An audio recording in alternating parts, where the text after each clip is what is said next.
Hello and welcome back to the Week in Nintendo right here on GVG. I'm your host this week, Steve Bowling. And if you didn't know, we recently went through a pretty major rebrand here at GVG. If you'd like to support the Week in Nintendo, if you like what we're doing, you can join our GVG Silver Tier membership for just $5 a month. It gives you access to every episode of the Week in Nintendo a day early. Gold gets your name in the credits at the end of every episode. But if you want to support the Week in Nintendo, our winner circle is now at our silver $5 tier. Patreon.com/GVGaming is where you can check that out. I'd appreciate you taking a look, but if you want to just hang out and listen, we're more than happy to have you. This week, I'm joined by my good friend and co-host, Daniel Alba. How you doing this week, Daniel? Doing good. It was really fun to go through all of our stuff and make it a little more blue. The rebranding was a interesting process, but I think we look pretty good now. We even got those tiers sorted out as we were doing reviewing all that. It was really fun. Yeah, a little bit of GVG inside baseball is that we didn't have the gold, bronze, silver, and gold names planned out whatsoever. It was literally as we were making all these changes that we just locked in on those names, and Daniel just cranked out those images within 5 minutes of us deciding it. We had the gold one. Remind me where that's from. So the gold GVG logo is from when we did the GVG awards. Basically, we had everyone saying what their top 3 games of the year were for 2024, and I had made that a year prior also, but I only used it for that video. And then that's why I like this whole process is we kind of work together with different ideas. And I'm just like, oh yeah, I have this sitting here. I have a gold one. What if we kind of just refurbish that to be silver and bronze instead, since we only have 3 tiers? Funny, we didn't think about that sooner. Thinking back on it. Yeah, it was such a funny thing that just came about. And that's kind of the nice thing about working together as a group is when you get into a call and you're just talking stuff through, ideas kind of naturally flow. But again, patreon.com/GVGaming, feel free to check those out. But we do have Switch news this week. The Week in Nintendo has been going. We have another duology of Switch patents, or at least one Switch patent. We have some more stuff about oh gosh, I'm blanking right now. But basically we have a bunch of Switch news. We'll go over it. I've got a list here. I'm just not looking at it during the intro. But we have a new Switch 2 patent as well as some other stuff that happened in Nintendo this week. I swear it's good. Stay tuned. We'll have more on it. I have recently been playing Civ 7 on my Switch. I'm still trying to form a critical opinion about it. We've got a few more Nintendo related videos in the work, which you'll be seeing over the next week. Daniel, I understand you've been working on something pretty closely Nintendo related this week as well. Yeah. Are we talking about my certain video talking about a GameCube game right now? That's right. That's we've Oh, go ahead. I was going to say we've got a something in the works. Do you want to give a preview, or do you want to tell people to hold on? No, it's okay. At this point, I'm pretty close to having it done anyways. If you all know, I'm a pretty big F-Zero fan. John and myself are probably the biggest F-Zero fans on this crew. And so we were talking about how there's only one game of that series that is not currently on the Switch, aside from little side things like the expansion kit for the 64DD, which we didn't ever really get in the first place. The GameCube game F-Zero GX, which is one of my favorite racing games ever. I really wanted to bring that up to lights, and so I'm going to be talking about that very soon. Also, its arcade counterpart, which a lot of people have probably never played. I've never played it. I feel like I really missed out, but it's such a cool little connection because you can use your GameCube memory card and transfer data between the two. And it's a feature that I've never really seen applied to any other GameCube game or any game really, where you can just take your physical memory card and transfer data, unless you're aware of anything that does something like that. I'm not sure. Yeah, I don't think so. I think that that might be unique to F-Zero. It's really interesting to know that F-Zero AX is locked away on the GameCube disc. That was one of those things that came to light only after years. The community figured that out long after the GameCube had passed from being, the going concern. But I am somebody who has had a passing interest in F-Zero over the years. It's something that it was a series that I kind of missed a bit because just in the Super Nintendo and GameCube eras, I had to be particularly choosy with what games I picked up. I just didn't really have the available funds to just buy most things. And while I'd say, I certainly don't have that ability now, is I'm definitely a lot more comfortable and able to, spend more money on gaming than I did when I was, in a older teenager. uh, but I'm very interested to get back into that series. I've been playing a lot of F-Zero 99 over the last week or two because seeing you and John talk about it has really gotten me more interested in trying it. And I find that it does have its hooks in me quite a bit. And certainly when, oh gosh, what was it called? Fast Racing RMX came out alongside the Switch. I realized just how much potential there was in that particular subgenre of racing to really find enjoyment. So I do want to go back to F-Zero and really give GX in particular a proper shot. Yeah, I hope that you do. This video is ending up being a lot longer than I expected. I go kind of in depth about a lot of things for a racing game of all things. It's a very hard game. Like if you're getting used to F-Zero 99, this is like a different tier of hard. Like especially when you get into the real depths of story mode. Grand Prix are pretty much the most accessible thing to do, which is the most thing you'll probably be playing in the first place. But the skill ceiling goes very high, and I'm really interested to see how many people have played this in the past, or who is going to get an interest of this now that they have played 99 and other games on the Switch.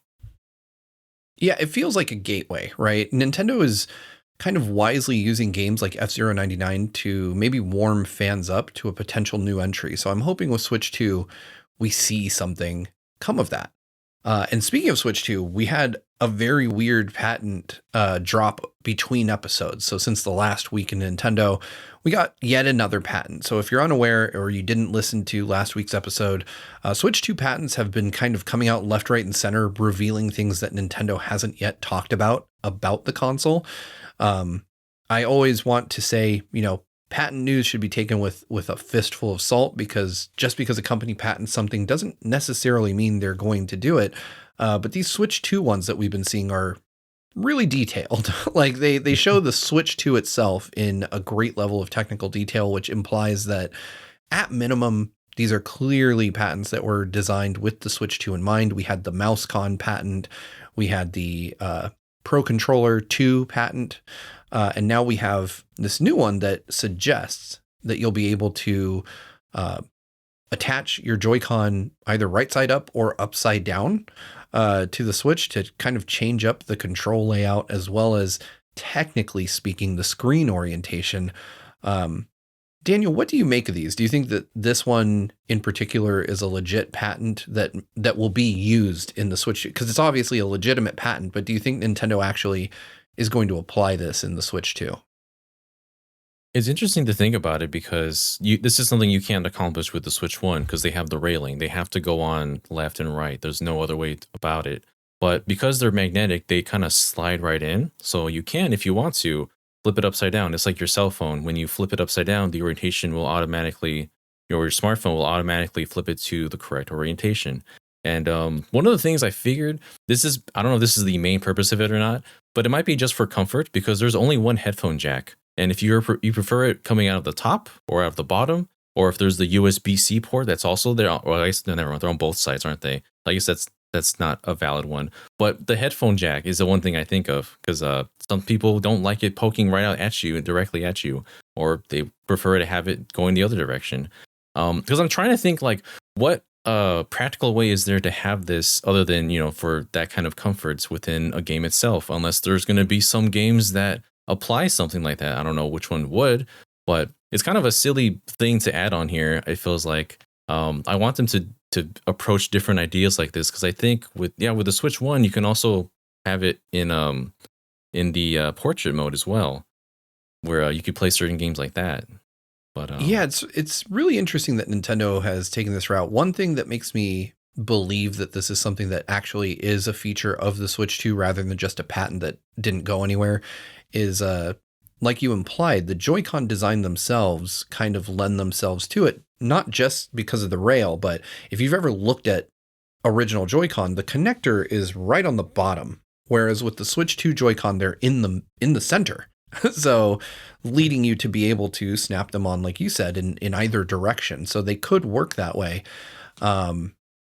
But I am puzzled over why they would do this. You know, you've got the, like you said, the headphone jack is on one side, and I guess that would give you access to the card slot on the bottom as well. But it would also just kind of mean like the kickstand wouldn't work. You know, you, or at least it would sit at a very funny angle. I'm not sure how that would function. I don't understand the practical use of it, but I guess if it is, like you said, strictly for comfort, then, you know, hey, more power to you. Like you're able to get to stuff more easily in terms of the headphone jack, the card slot, without having to pull open the flap on the top. I don't know.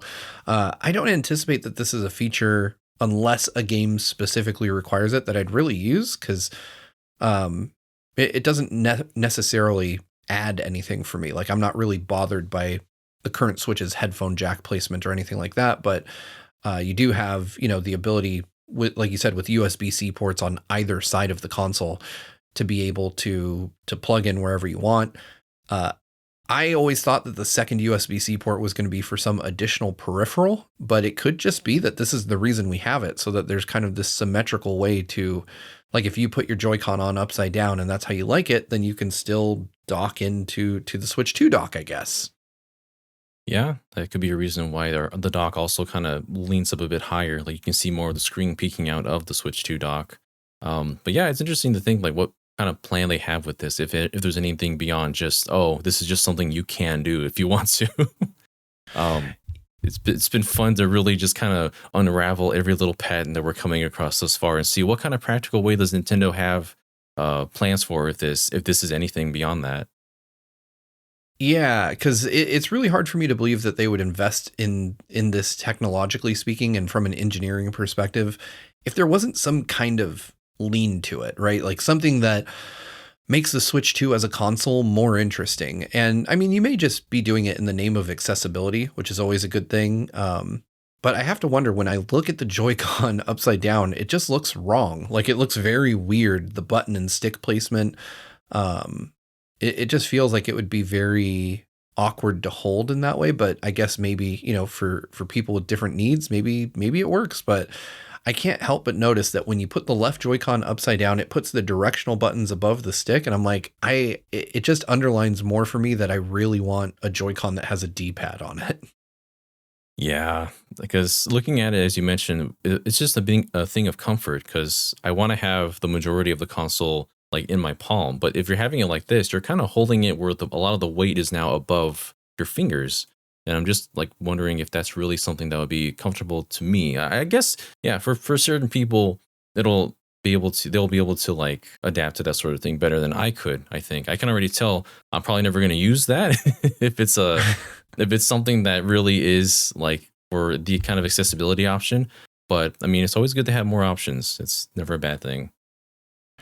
Yeah, I can't agree with you more. I think that as long as there's, you know, if it makes sense to do, cool. I'm waiting to see what it is. I mean, we're not going to hear anything till April 2nd. So who knows what exactly we're going to find out. But I imagine that Nintendo has some reason beyond, you know, just kind of giving more options that this would exist. But speaking of options, we now have fewer options with regard to Amiibo. Nintendo and Amazon, and I didn't realize that this had been going on this long, but in October 2023, both Nintendo and Amazon together, like as a unit, are suing a bunch of sellers for $7 million in counterfeit Amiibo sales. So they've basically just they're going after all those, like if you search on Amazon for Amiibos, you'll find Amiibo cards and, you know, all this kind of unofficial stuff. So it's not necessarily just counterfeit Amiibos, but it's actually just the blatant like NFC tags that let you scan every single Amiibo out there. I gotta say, I'm usually not on the side of the Nintendo ninjas. Like I don't really love the litigious nature of the company, but it's really hard to find fault with them here, because this is essentially, at least in my view, the same as, you know, pirated games being sold on Amazon. It's just something that Nintendo makes that is a current thing that they sell, and people just making knockoffs and selling them. It's so easy to make these knockoff NFC thingies. Like I've gotten a few like the little discount ones where it's like it's the same like code of a character inside an NFC chip, but it's not the amiibo itself, because maybe the amiibo itself is really hard to find. That was really common with like the Animal Crossing series of cards where they want a specific villager, but you can't get the specific card. So they made like a little coin or something. But here they're like doing the actual forgery of the amiibo themselves. And so, yeah, that's something that I don't think Nintendo would allow to happen now that they've been catching wind of it. Um, it's a lot of trademark infringements by doing that as well, I believe. Yeah, I'm really surprised that it took them this long. Like hearing that it happened in October 2023, I'm kind of surprised that it went this long because I remember, back in 2018, 2019, seeing people on eBay and Amazon selling, cards. Because if you don't know, when you scan an amiibo, it really just passes like a 5-digit number. So there's like a 5-digit numerical ID assigned to every amiibo. And it gives your Joy-Con that number. Like, oh, hey, they scanned amiibo 00001. That is, let's just say it's Smash Brothers Link or whatever. And that's all it is. So you can program any NFC tag to send that number that matches the ID of any specific amiibo. And in many cases, amiibo counterfeiters were selling unreleased amiibo. Like I remember Tears of the Kingdom, as soon as Ganon and Zelda were announced as amiibo, there were hackers out there that data mined the game, found the amiibo IDs from the game data, and then started selling amiibo cards that represented those so that you could get whatever benefit those confer literally like 6 months before those amiibo even released. Yeah, I remember seeing those, and I was like, well, how is Nintendo not, acting on this sooner? Because they're losing sales by doing that, of having the actual amiibo themselves of Ganondorf, of Zelda being released at that point. Definitely, amiibo aren't really as big as they were before. There's hardly any sales of them now. They're scant, few and far between these years, but they're still at this point losing a lot of money for it. And they're saying there has like 7 million figures of losses that they're suing for, Amazon and Nintendo jointly. So it's interesting to see this now because you haven't even been able to pre-order anything on Amazon Nintendo related for quite a while now, and now we see them kind of teaming up to take down these amiibo counterfeiters. Yeah, I have to imagine that this is the Amazon joining in on this lawsuit is their way of trying to get back in Nintendo's good graces, right? Because Nintendo and Amazon have had, let's just say, a rocky relationship over the last like decade or so. I remember for several years during the Wii U and 3DS era, you could not buy first-party Nintendo products off Amazon, period. And I don't think we ever found out why. Like, I don't think Nintendo or Amazon ever released a statement as to why that relationship fell apart. And I think that it's very likely that the current posture they're in is because Amazon has enabled sellers to sell pirated, Nintendo products or counterfeit Nintendo products on their website. And I would imagine that on the eve of Switch 2 launching, that Amazon desperately wants to be able to sell it. They want to be able to take pre-orders for the Switch 2 whenever those happen. And I would be more than willing to lay money that this lawsuit is part of that effort. Like they're trying to show Nintendo that they want to play ball. They want to be an authorized reseller. They don't want to miss out on whatever money they would make from selling Nintendo consoles on the verge of a new release. So they're like, yeah, you want to sue these guys? We'll help you. We'll help you. We'll get them off the platform and we'll help you even sue them so that you will let us sell your console. Yeah, that especially makes sense, as you said right now, because with Switch 2 coming out, there's going to be a lot of sales passing through. Well, I got my one of my Switches from Amazon as well. So that's something that they definitely don't want to miss out on. And I'm just sad that this happens with Amiibo. Like, I love these things. I'm holding up the Metroid Amiibo right now, which is one of my favorites. And you can just make a quick little NFC chip of this if you wanted to, because it's just so easy to replicate. But having the physical thing itself as a collector like myself it's just something special. I don't want to. It feels like it's so tarnished by all these counterfeiters right now, and I hope that it steers them away from doing so, especially if we have Amiibo in the future, because there is an NFC reader in the Joy-Con, in the Switch 2 Joy-Con. So there's still plans for these to, apparently plans to have Amiibo perhaps release well into the Switch 2's life cycle as well. So. Yeah, we've touched on Amiibo and their future, and I don't know what Nintendo's plans are. It feels like they're slowly distancing themselves, but I have to say I agree with you. Also, excellent choice in amiibo, by the way. That is also my favorite Yeah. amiibo. The Metroid one is just the best one. It's so squishy. I love this. Yeah, it's the one that really, like, I love the ones that play with texture. So like the Yarn Yoshis, the Metroid amiibo. I just really like the fact that they are not just more plastic figures, but they play with the actual materials used. And I find that one of the things that I think is so special about amiibo is that Nintendo, until amiibo were released, they didn't represent a lot of their quote unquote smaller franchises with merch. You know, you could walk into any store in America and find Mario stuff or even Zelda stuff, you know. But before amiibo released, you wouldn't really find like a good Samus figure or a Fire Emblem figure or you know, any or a Pikmin figure.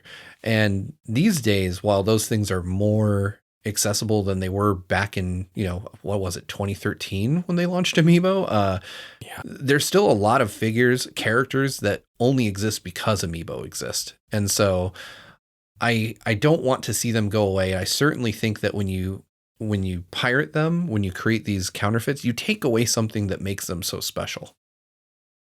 Yeah, I mean, thank goodness that we have the entire line of the Smash Brothers series because there's so many characters within just that line that would never see an amiibo otherwise. You got Ness and Lucas from the Mother series. You've got the obscure ones like Rob the Robot somehow has an amiibo as well, but only because they're Smash. And then you got all the third parties like this one right here, a Banjo and Kazooie. In what era would we have a officially Nintendo published figure of these two? And it makes me so happy to have ones like these. Yes, I do have a bunch at my desk. Don't judge me. Just at arm's length. I have a bunch in my old recording room. So where I used to make videos, I had like a cabinet full of them. I just don't have room in this area for them because these shelves, like this is the width of the whole room.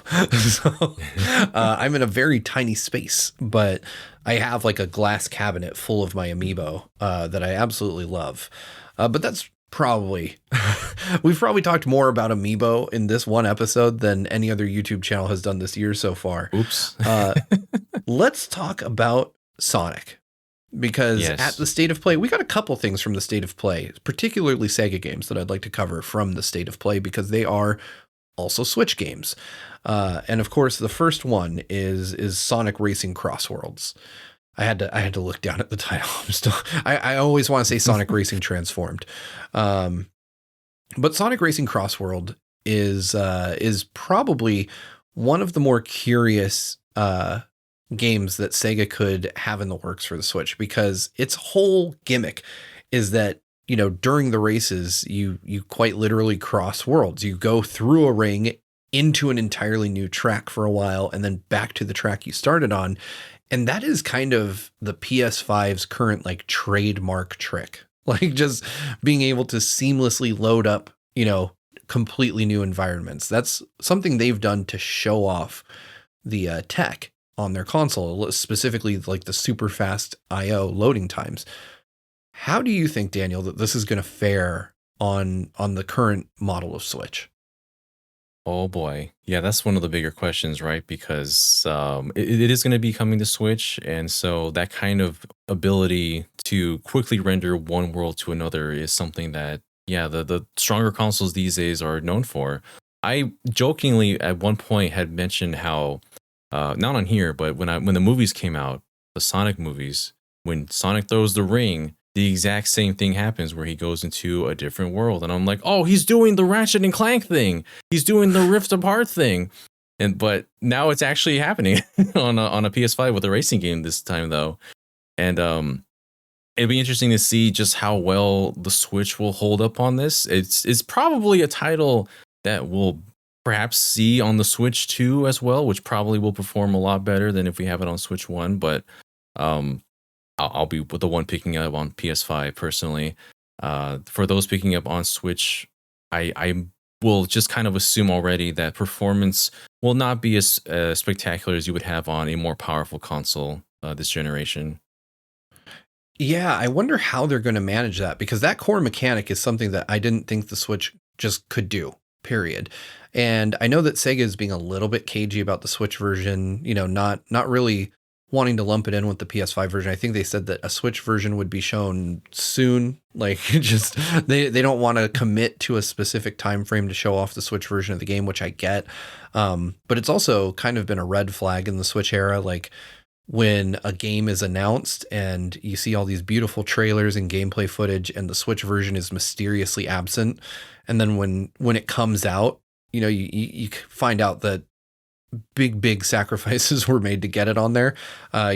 Specifically thinking of like the last couple Mortal Kombat games where they didn't show them, they didn't send out review codes, and then when the game came out, it was just woof, like a really, really rough version of the game. Like, you could call it the game, but it was like there was a lot of work to be done to get it to a good place. And I have to wonder, like, just what kind of sacrifices would have to be made to make this game work, because the trailer we saw for Crossworlds, and IGN also now has an exclusive preview of the game on their channel. It looks fantastic. It is beautiful on PS5. So I have to wonder exactly how this is going to make the transition to the Switch 1. I agree with you, though. There are rumors that the Switch 2 will have not quite PS5 level fast loading times, but very fast, particularly in comparison to the original Switch. And I think that it would be more than possible there, especially when you factor in the fact that the Switch 2 has kind of its own flavor of DLSS under the hood that could help offset some of the processing. I think that game will probably transition very, very well to the Switch 2. I just worry a bit about that Switch 1 port. Yeah, I guess we'll have to wait and see what they'll be showing once that is prepared to show us, because everything that I'm seeing so far, it looks fantastic. Like, this is the closest I have that feel to Sonic All-Stars Racing Transformed, which I know a lot of us love.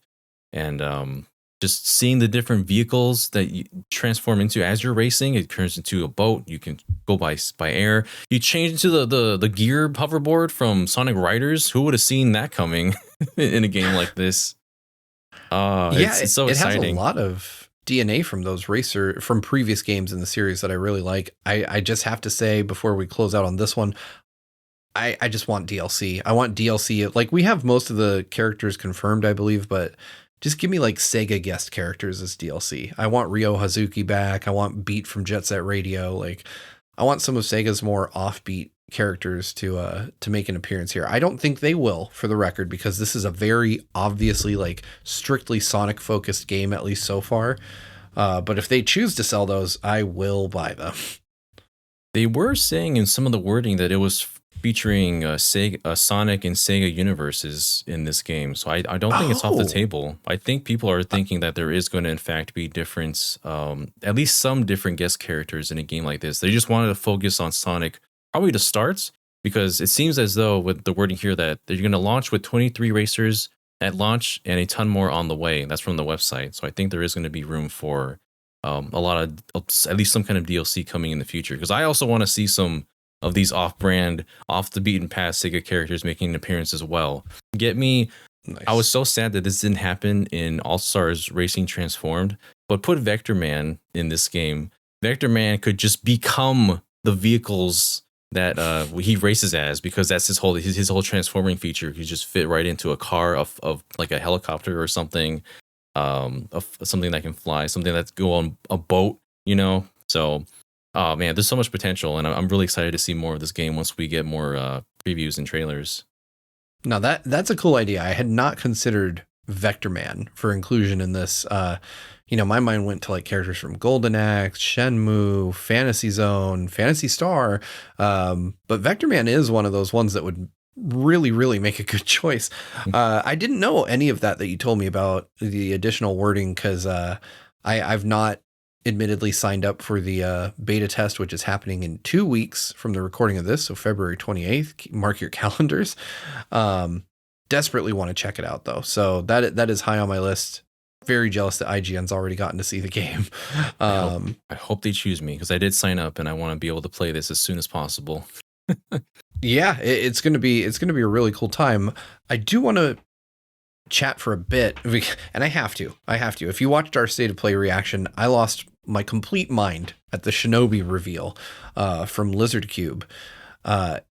This is obviously also Switch bound, same way Streets of Rage 4 was, by the same developers, Lizard Cube.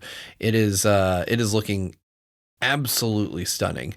I have to ask Daniel, are you picking this one up, or is this on your radar at all?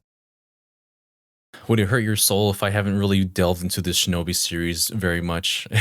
But if anything, it does look really cool. I love the art style of this game that we've seen thus far. It looks so visually stunning, and I'm not surprised that people are getting really excited for this game. Yeah, it doesn't really bother me when I find out that people didn't play a lot of the Genesis games that I did as a youth, because unfortunately, like, that's kind of the knock-on effect of backing like the losing team, right? So being a Genesis kid in the 90s definitely meant that you talked like you spoke a different language from all the other kids on the playground. Like, while everyone else was talking about like Super Mario World and Super Metroid and all these really cool games that they played, I was like, oh yeah, but what about like Altered Beast and Revenge of Shinobi? And they're like, what are those? So I think that much like the original Phantasy Star RPGs, this is one of those gems from Sega's back catalog that unfortunately just didn't really get the love that it deserved in its heyday. And it's really nice to see them come back to revisit these franchises. Sega is in the middle of this kind of revitalization of all their old IP. We had Streets of Rage 4, we've got the Shinobi game. Obviously, they've announced Jet Set Radio, like a new one.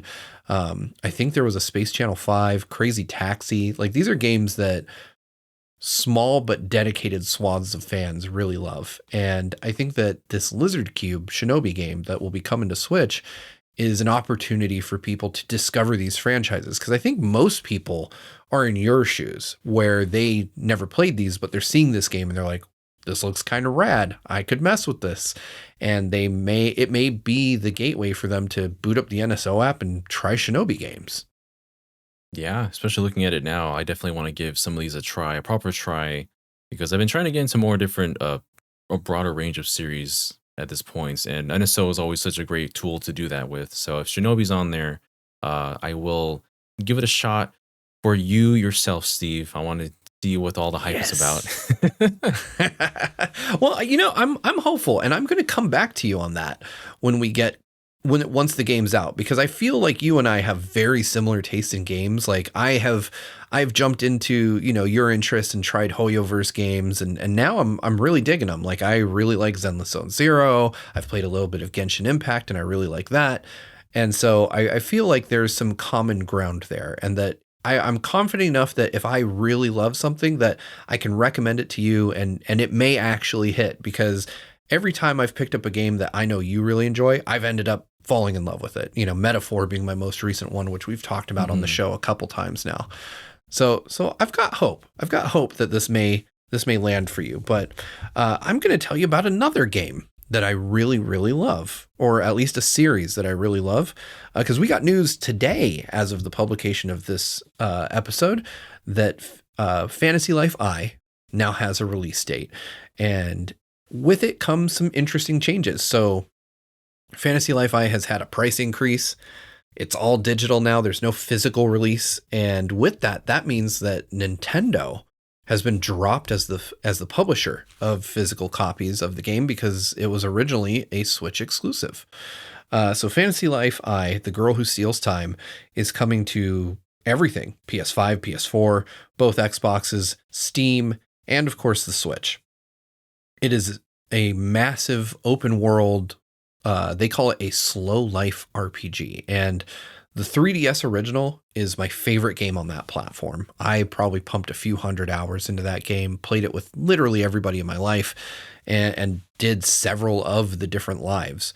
And it's just utterly fantastic. And the reaction to this news is negative, and I totally get why. But before I delve further into my feelings on this topic,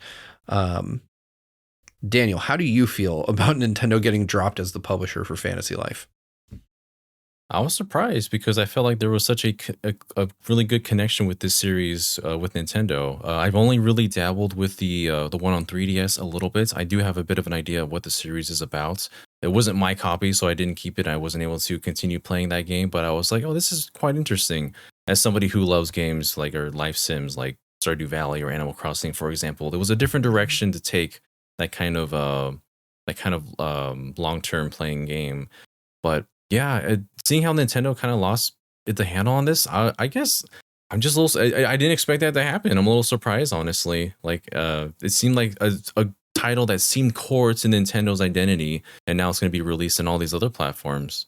But yeah, it does feel a bit odd to me in terms of, because I associate this game, like you, with Nintendo platforms.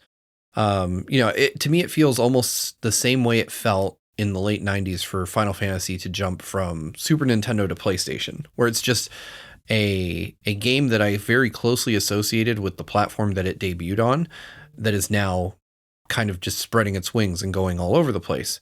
I think that there's something really interesting there in terms of, I think, and we never know the reasons for these things, but I have to imagine that it has something to do with the cost of development of this game, because they clearly announced it's cross save, it's cross platform, so you can Switch players can play with PS5 and PC players.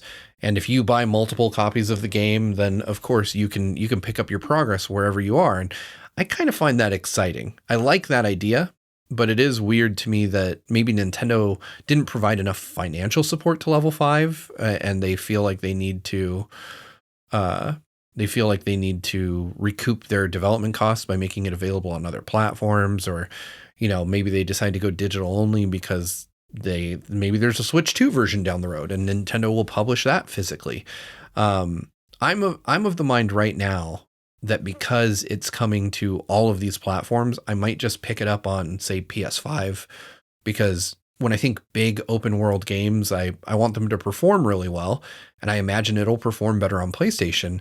And then when the Switch 2 comes out, I'll either pick up the original Switch version if we don't get a Switch 2 specific version, or I will hopefully they'll release a Switch 2 specific version and with some enhancements or improvements that bring it closer to the PS5, and I'll pick that up and play that. Yeah, I'm hoping that for you, that you'll be able to just play it the most optimal way, because I know how much of a fan you are of Fantasy Life I.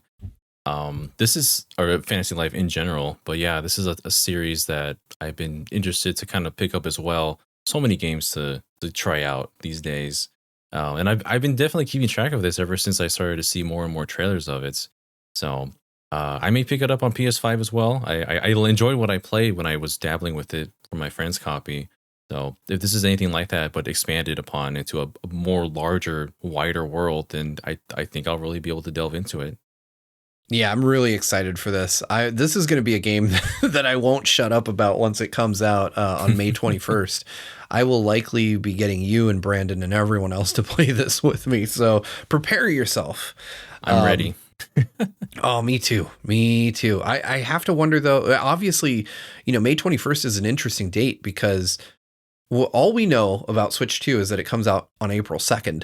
And that means I don't think it'll happen, but there is a possibility that the Switch 2 will be out by then, that it'll be in our hands by the time this game comes out. And I want that to be true. I want to live in a timeline where we get it that soon after the Direct. I think it'll be June, but May 21st isn't that far from June either. Oh man, we'll lose Steve to playing his launch title, Fantasy Life I. That's right. I will disappear into the abyss of that game. If it is a Switch 2 launch title, I fear for the other Switch 2 launch titles. But speaking of Switch 2, a couple episodes back, like 3 or 4 episodes back, we talked about Switch 2 accessory makers, dbrand, and this is going to be the story before our mailbag segment that we close out the show with, because apparently the Switch 2 is available to purchase right now on the Chinese black market. There are reports coming out of China that Switch 2 consoles are being shopped around for $40,000. And we posited, we wondered why a company like dbrand would be so confident in their proclamations that their Switch 2 accessories were based on actual final retail hardware. And I think here's our answer. They probably bought one.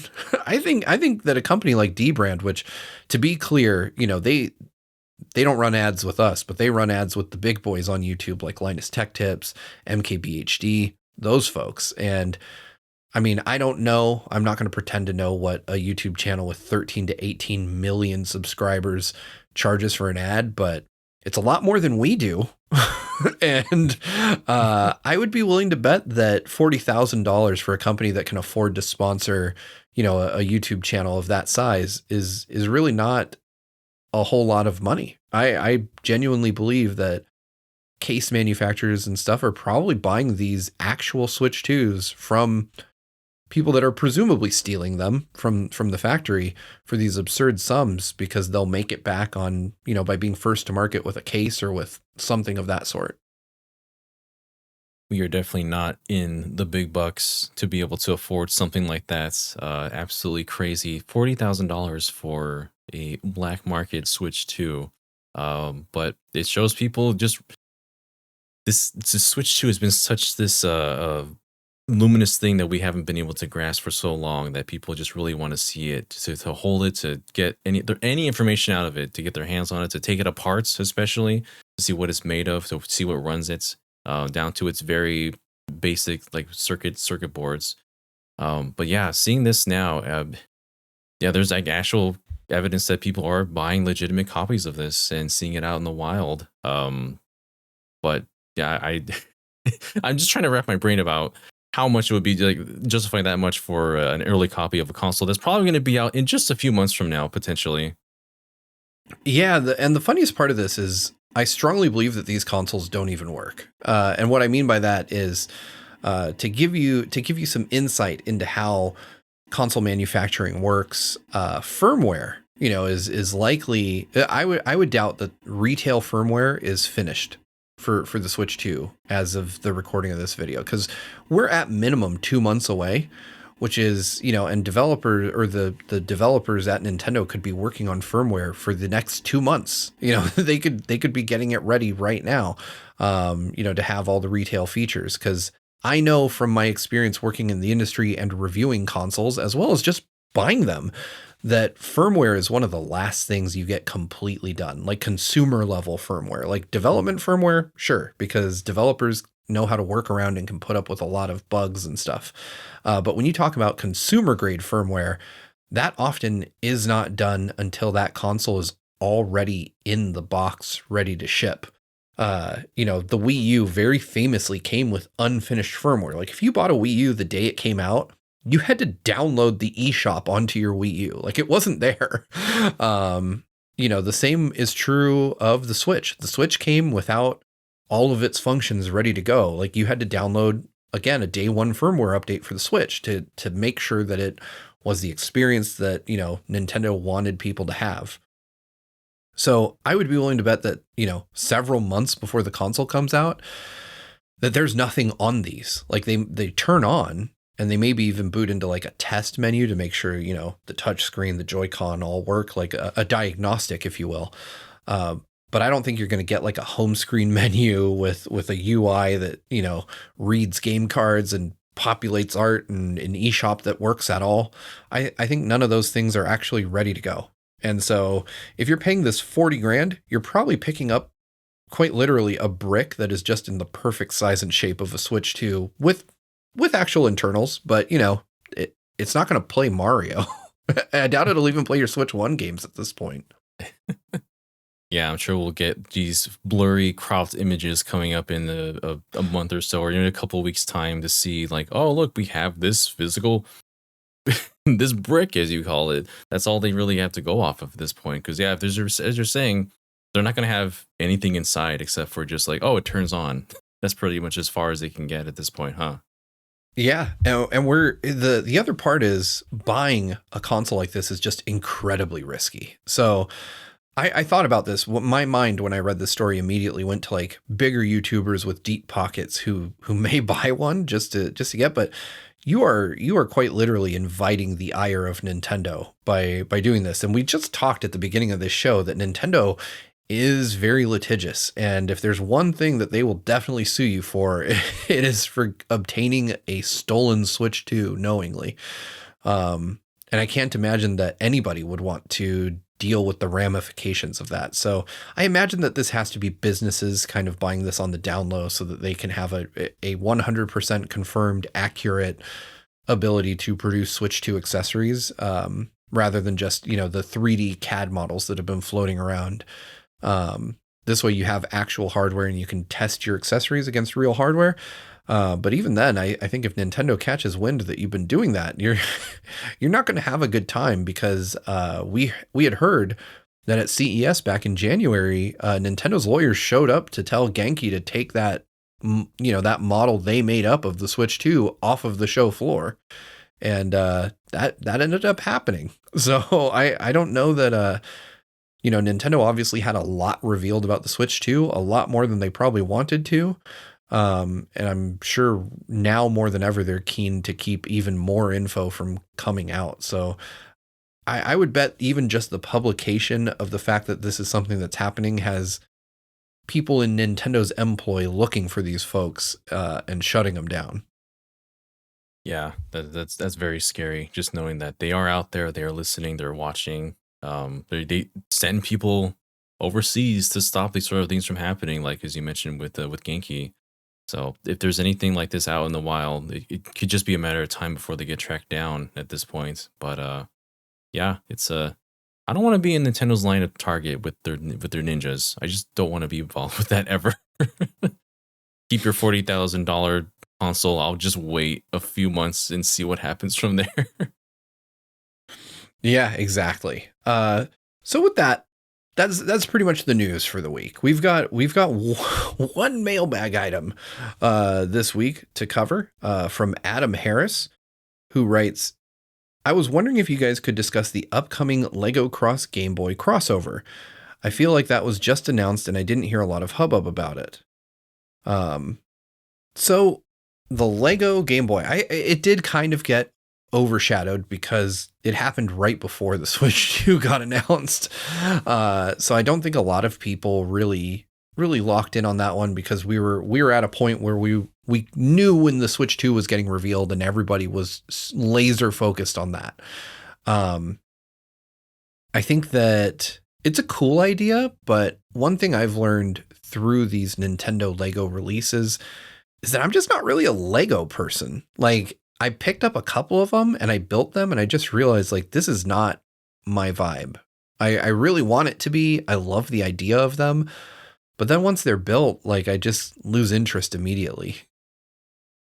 Yeah, I've always been wondering or looking from the outside in, like the ones like the NES that you can just build, and then you have also like a TV, and then you have Super Mario Brothers playing in the television as well. I think the one I've gotten the most interested in getting and humoring getting is the Super Mario World one with Mario and Yoshi. It's just the actual sprite, but in Lego form. You crank it, Yoshi's moving around. You can have him open his mouth. But yeah, things like this, models of consoles in Lego form, they're okay. I think they're cool. I enjoyed Legos a whole lot when I was a bit younger as a kid. I loved making Legos, and seeing ones now, like the ones that are for Zelda, for example, that's the one I dreamed of when I was a kid, having the Great Deku Tree, forming that from Ocarina of Time, and just having a little Lego Link with the little hook shot and a bunch of little items from The Legend of Zelda. That's something I really wish I had way back then. As of right now, I don't know if I want to drop like hundreds of dollars for these set pieces that are probably very fragile in some cases. And yeah, just in terms of the Game Boy, like, that's cool and all, but yeah, I completely lost track of it as news was coming out at the exact same time. Yeah, I found that I agree with you that they look cool. I built the NES one, which, as somebody who's not like a Lego builder, it took me a very, very long time. But the price tags on these, as you alluded to, is the main deterrent for me. Like, if these were $25 or $50 to build a Lego Game Boy that just kind of sat on a shelf and looked neat, I would probably do it. But when you talk about getting into hundreds of dollars for these sets, I start to think like I could buy a real Game Boy that works for that. And that's the sticking point for me, because as much as I love these consoles, to me, Legos are just, an approximation, as close as you can get. And I think Legos are cool, and I think they look really neat when they're done. But like you said, they're fragile. The pieces come off. Like I moved house with the Lego NES, and I lost so much of it that I eventually just gave up. I don't even know where that Lego NES is now because I lost so many pieces of it that it just became painful for me to look at. I was like, I'm never going to fix this. And it just kind of burned me on the whole thing. But I think that, I've visited Legoland in Denmark. I've been to their headquarters. I have immense respect for the company and what they do. I think they make really cool stuff. I just also recognize that I'm just not the audience for it 95% of the time. There are the few things that they make that I really love and would probably shell out for if I didn't have other things to purchase, that to me took priority. But yeah, for me, the multiple hundreds of dollars is where I really draw the line, just because I'm like, this is very cool and I'd love to have it, but I don't want to pay what you're asking. And I don't know that there's a way to convince me to do that. Yeah, it's really just about the novelty. You're paying for the Nintendo name, the Lego name applied to an official Lego brand. And if it's for those that are really just a big fan of either Lego or the IP itself. And so at this point, I'm just like, maybe I'll get that Super Mario one at some point, because that's one of my first games ever. And so they really know where to hit me with that one. But things like the NES and the Game Boy, probably not going to be something I'm too attached to. And I'm waiting for the price point to be a little bit too expensive. This is the only time I'll ever be able to bring this up, or that I've ever made something like this. So a long time ago, I really enjoyed playing with, I still do, perler beads, putting them together. And I'm sorry for being visual again on the podcast, but a long time ago, I made a Game Boy out of perler beads as well. So it's 3-dimensional, so I had things interlocking all around the side. There's the whole back. I'm playing Tetris on this specific version, and it's almost actual size as well. This sort of thing is having little models of little consoles like this. It's a really fun little novelty, but it's not something I would pay hundreds of dollars for. So that's just somewhere I have a perler bead Travis you made me a long time ago. It's back here in the background somewhere if you're watching on YouTube. But yeah, I really respect stuff like that. I think that's really cool. And by the way, if you're listening on Spotify, youtube.com/@GVG, you can see Daniel's Game Boy. It is very, I respect the idea. I respect the idea behind them, but the price point is what gets me. And to take that kind of further back to the beginning of the show, we were talking about amiibo earlier on, and if amiibo were like $50 each, I wouldn't own any. As much as I love them, I would not have a single one. The thing that works for me with amiibo, because they're similar in concept, is that they're like $12, $13, right? At most they're $20. And so I can look at a figure of Ike, a character that I like just enough, and be like, he's neat. $12 seems fair. The same with a model of a Game Boy. If I'm looking at a non-functional Game Boy Lego model, I might, you might be able to say, hey, this is $50 to $70. And I'd say, okay, I can manage that. The Game Boy itself, the real thing, was $99 retail price when it released. And so if you come to me and say, hey, this Game Boy model costs more than an actual Game Boy console, I would just probably go on eBay and buy a used Game Boy. So that's where I'm at with that. But yeah, I think there are cool things you can do with these. And I think for Lego heads, like, I know that Lego has a fandom that is very committed. I think that those people will absolutely love these. And I know that if it was just given to me, I would love it, but I just can't prioritize it over owning the actual products themselves. Yeah, that's pretty much where I stand too. But man, imagine you're talking about all that. Imagine if the Lego Game Boy, it could play the Game Boy games that you have. That would be, maybe that's worth a price point. It would never do that. Play the games, I would absolutely own one. That would be ridiculous. It'd be like so uncomfortable holding like the little pegs from the D-pad sticking out in your fingers. It's like very painful to hold, but it'd be such a novelty. Would that be so cool? Right, like everybody that lives with little kids, knows the pain of stepping on a Lego. I couldn't imagine like gripping them, trying to play a game on purpose. Right. Just your hands are like torn up and bleeding. Just want to play Tetris. I just want to play Tetris, but I'm woozy from blood loss. Well, thank you so much for the question, Adam. And that is going to mark the end of this week in Nintendo. Thank you all so much for joining us, whether you're watching on YouTube or listening on any of the podcast services we're on around the world. If you'd like to support us and what we do here at GVG, just a quick reminder that you can do so by joining our Patreon at patreon.com/GVGaming, where we have bronze, silver, and gold tiers for $1, $5, and $10.